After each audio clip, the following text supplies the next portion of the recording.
il y a un phénomène qui peut survenir à l'occasion dans nos photos et qui peut faire en sorte que celles-ci sont ruinées. Quel est le phénomène en question? Eh bien, c'est celui de la distorsion. La distorsion, on peut en retrouver au niveau des formes dans notre photo, mais on peut également en retrouver au niveau chromatique.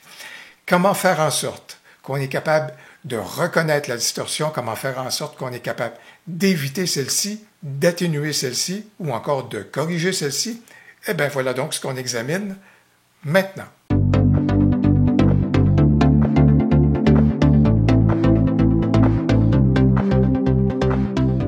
Bonjour, mon nom est Louis Lavoie, je suis l'auteur du blog et de la chaîne fairedelabellephoto.com. C'est une chaîne qui s'applique à partager avec vous des trucs, des conseils, des astuces, de même que des découvertes afin que vous puissiez progresser dans le domaine de la photo.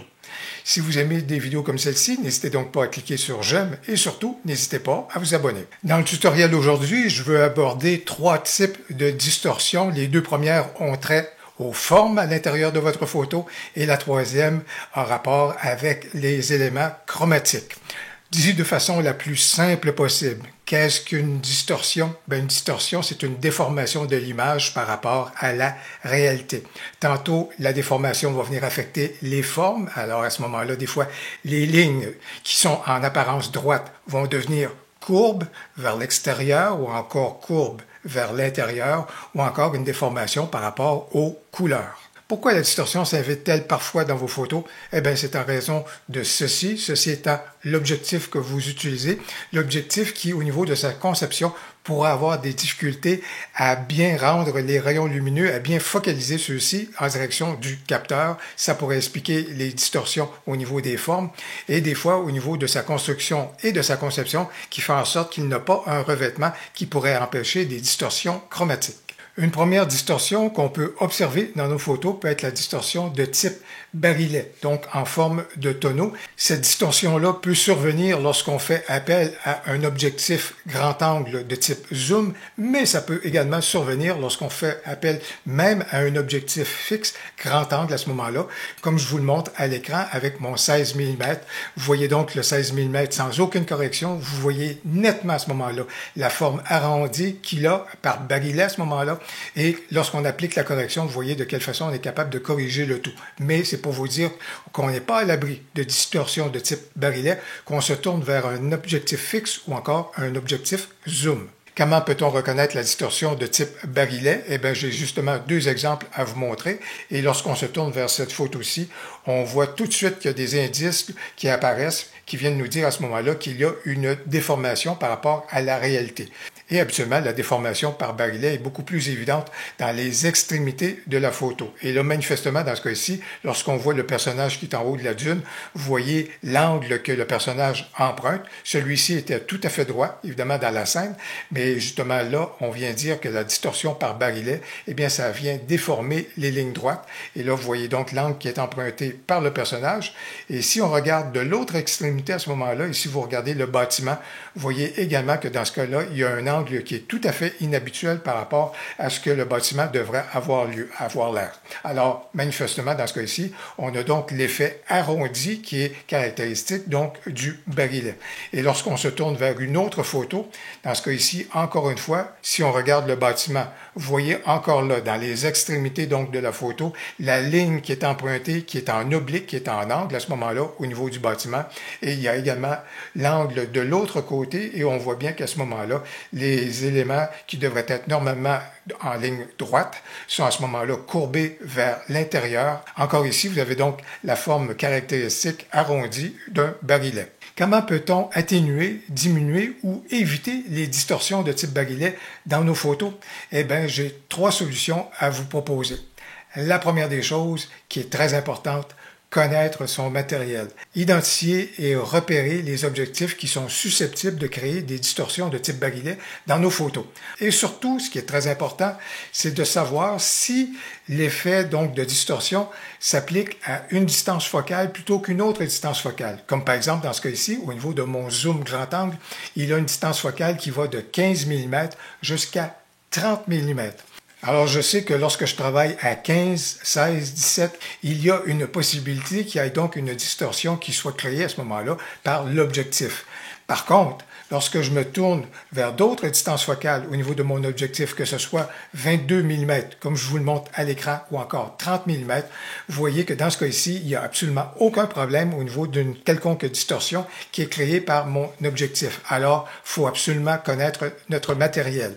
La deuxième solution, c'est de s'assurer d'activer dans notre boîtier la fonction qui amène des corrections au niveau des objectifs, des corrections qui peuvent aller jusqu'au niveau des distorsions.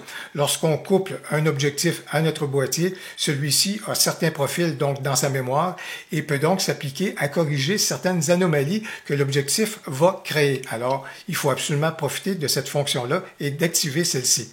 Le troisième élément, c'est qu'on est en mesure de repérer, lorsqu'on prend notre photo, s'il y a distorsion ou il n'y a pas de distorsion.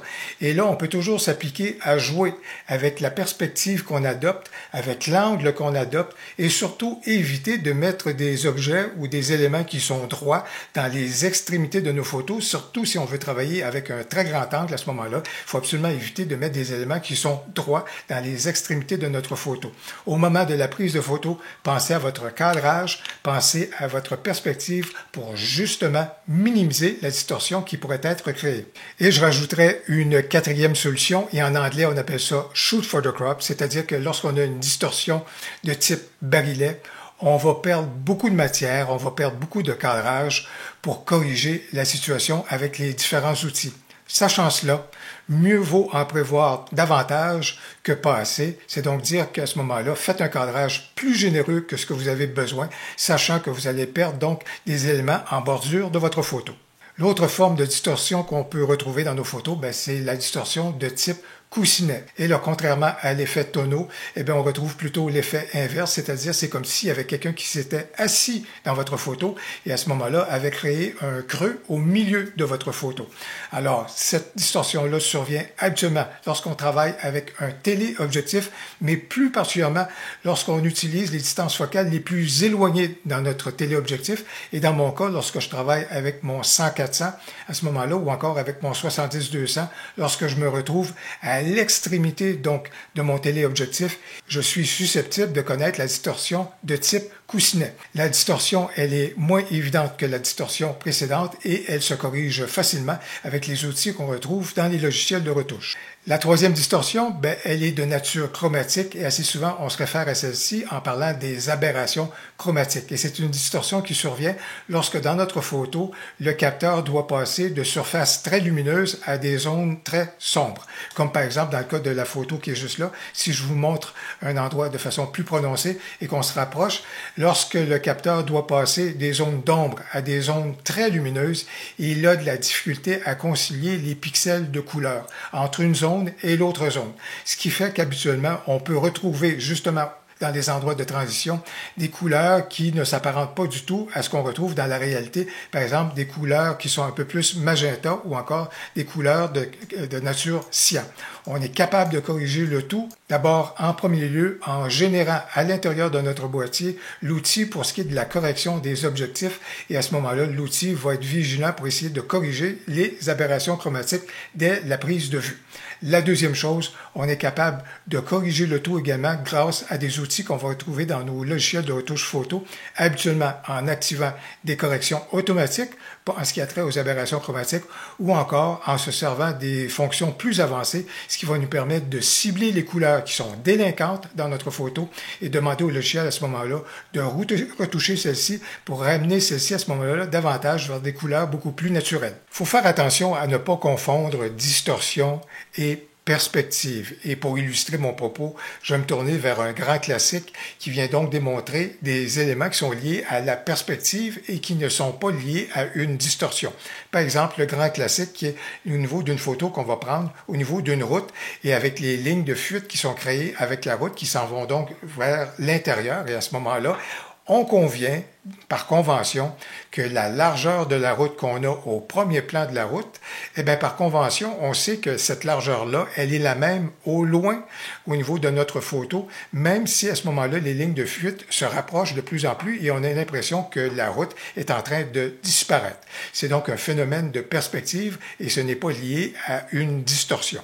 Et si je reprends exactement la même perspective que j'avais au niveau de la route et que j'applique celle-ci au niveau de la photo architecturale, et par exemple avec ce bâtiment-ci, il est tout à fait normal qu'au niveau des éléments du bâtiment, les éléments qui s'avancent vers le ciel deviennent l'équivalent de la route que je viens juste d'illustrer et que ces éléments-là vont donc se rapprocher et vont donc créer des lignes de fuite donc vers le ciel.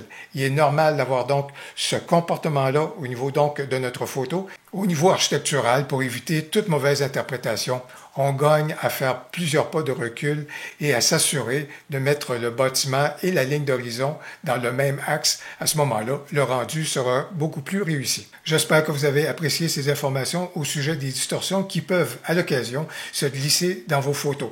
Si vous avez aimé la vidéo, n'hésitez donc pas à cliquer sur j'aime et surtout, n'hésitez pas à commenter. J'ai bien hâte de vous lire. Au plaisir, à la prochaine.